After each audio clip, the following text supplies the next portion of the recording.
Is West Virginia a top 15 team after the 5-for-5 ruling in retaining Brennen Lorient? Let's talk about it.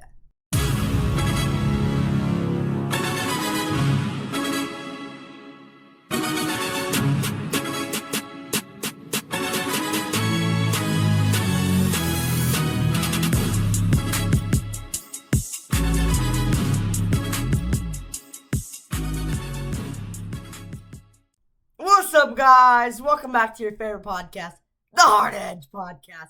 We're happy to be here. Long time no see, y'all. It's been almost a week since I posted the last podcast after I back up to school, started school. It's not been very fun, but I'm still getting through it, and we're going to do a few podcasts in the next few days after West Virginia gets Brennen Lorient back after the 5-for-5 ruling, which is huge news for West Virginia. We're also going to do a roster breakdown today.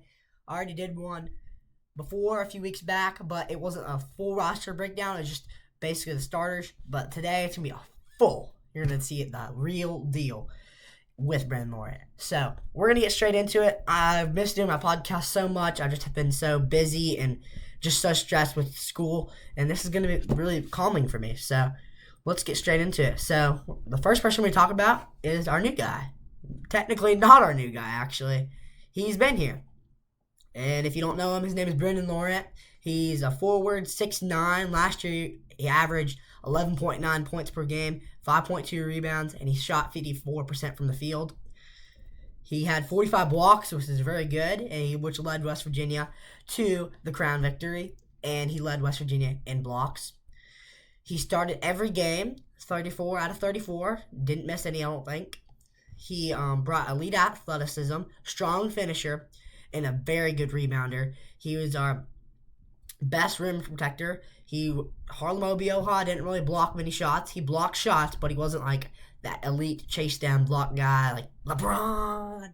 But Brennen Lorient's kind of like that. Maybe not as good as LeBron, but as closer than Harlem Obioha.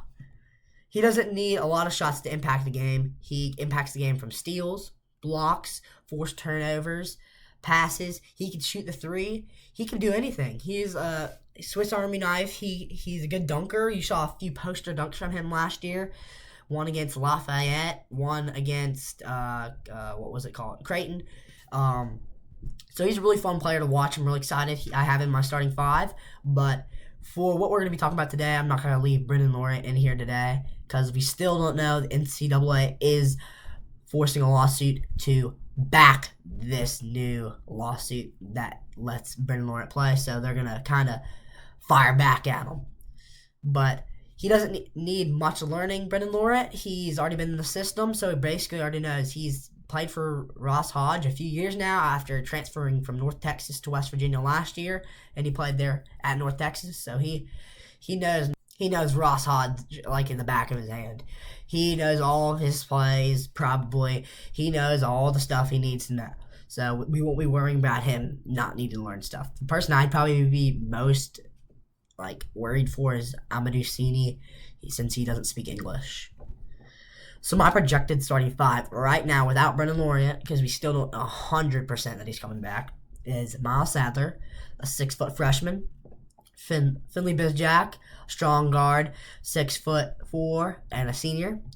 Seydou Chayole, strong forward, 6'6", senior. And then power forward, Javion Buchanan, 6'7", senior. And then our final center, we have Muhammad Silla, the Georgia Tech transfer, 6'10", sophomore.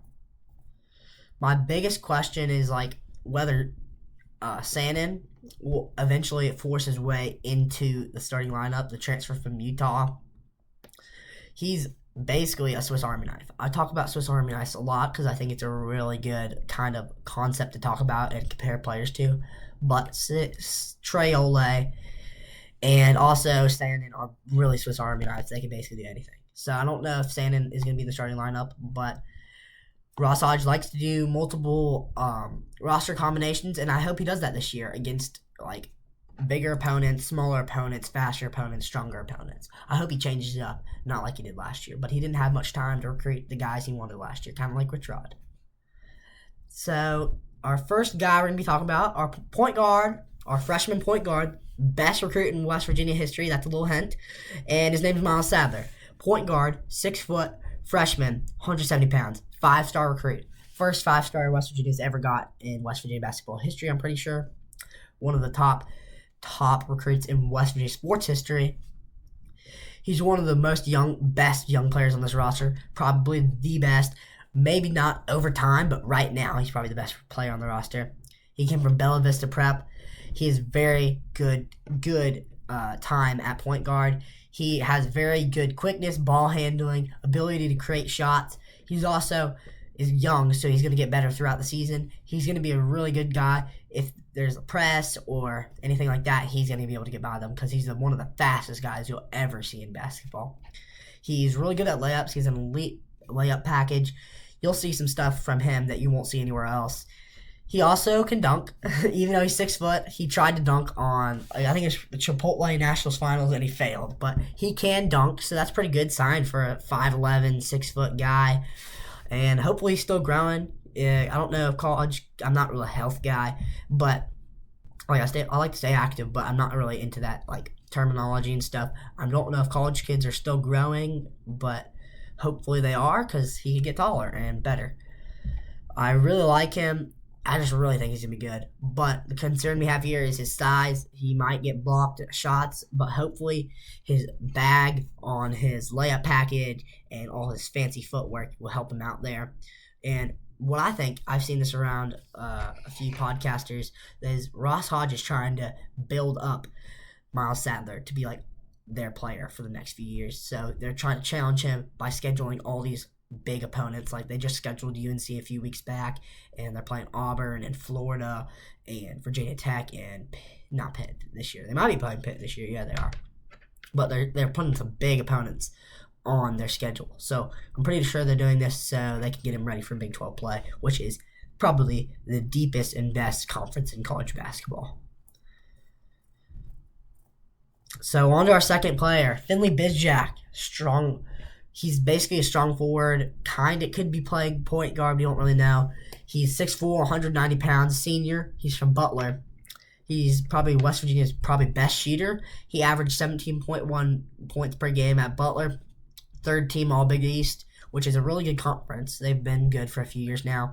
He also reached multiple 30-point games. Honor Huff only did that a few times last year, so that's really good. He's not just the spot-up shooter either. He's actually really good at in-one baskets also. That's what he said in a report one time. So he's not just going to shoot threes. He can get down low and draw some fouls. What I like is his three-point shooting, his shot creation. He's also really good at free throws. He could also play alongside Sadler, so there'll be like a one-hit punch. He's an experienced, high major scorer. Our concern right now is his defense, but I've heard he's been getting better. On to our next person I've really hyped up. Seydou Traore. I really struggle with this guy's name. 6'6", 220, Utah transfer. This is one of my favorite additions. 9 points, 3.1 rebounds, 2 assists, while Utah only starting 31 games. He's a pretty big guy, lengthy, physical, has a lot of defensive versatility, can guard wings, can sometimes guard bigger people. He has also really good three-point bag. So I'm really excited for him. Maybe there might be the other guy that takes his spot sometime during the year because there might be some guys that step up. I think there definitely is some younger talent on this team that could overcome Seydou, but I'm not sure yet. On to our next guy. He just got his eligibility back. Not confirmed yet, though. He got denied originally, but he's trying to appeal right now, so we don't know if he's on the roster. So this might be Brennen Lorient's spot. I'm pretty sure it would be. But Javion Buchanan, power forward, 6'7", 230. He's a senior, Boise State transfer. He's a very interesting piece. At Boise State last season, he averaged 12.6 points per game, 5 rebounds. He shot 42% from field goal, 83% from free throw. That's pretty good. I noticed that Ross Hodge is targeting people with really good free throw percentage because our free throws weren't very good last year. We could have won maybe 7 more games last year if we just shot good from the free throw line. He was all Mountain West, all honorable mention. So he's really physical, good rebounder, excellent free throw shooter, and he's experienced. We like experience at West Virginia.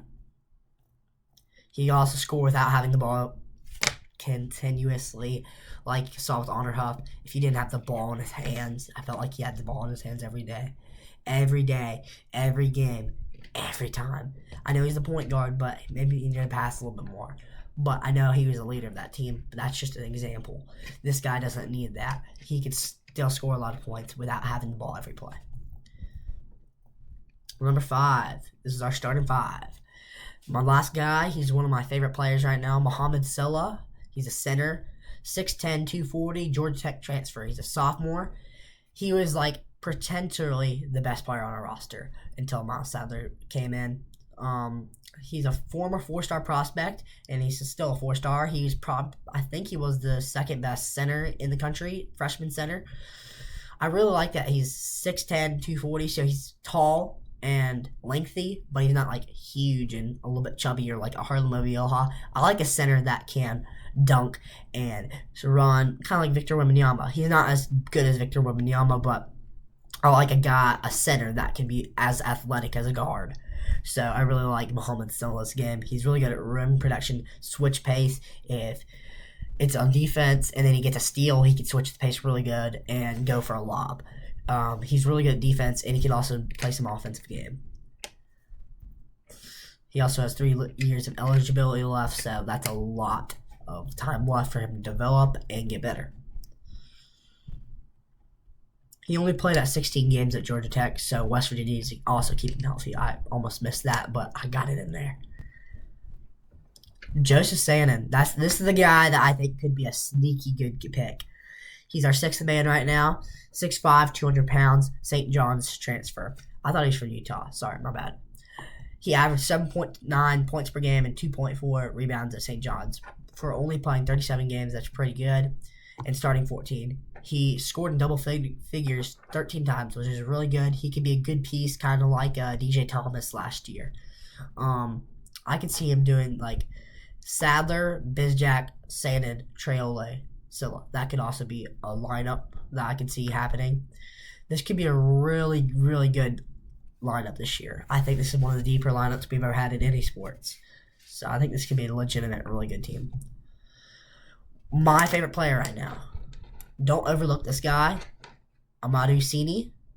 He's a transfer. No, he's a freshman center. 7'1", 230. So he's bigger and slimmer than Mo Silla.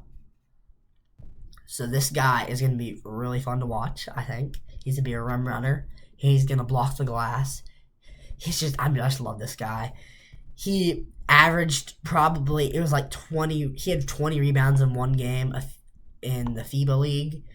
He's just crazy good. He was recruited by Yusuf Ali while he played at Bella Vista. He didn't really get to play there much, but he played a lot in the FIBA League since he's from Senegal, I think. I'm not sure. One of those types of countries.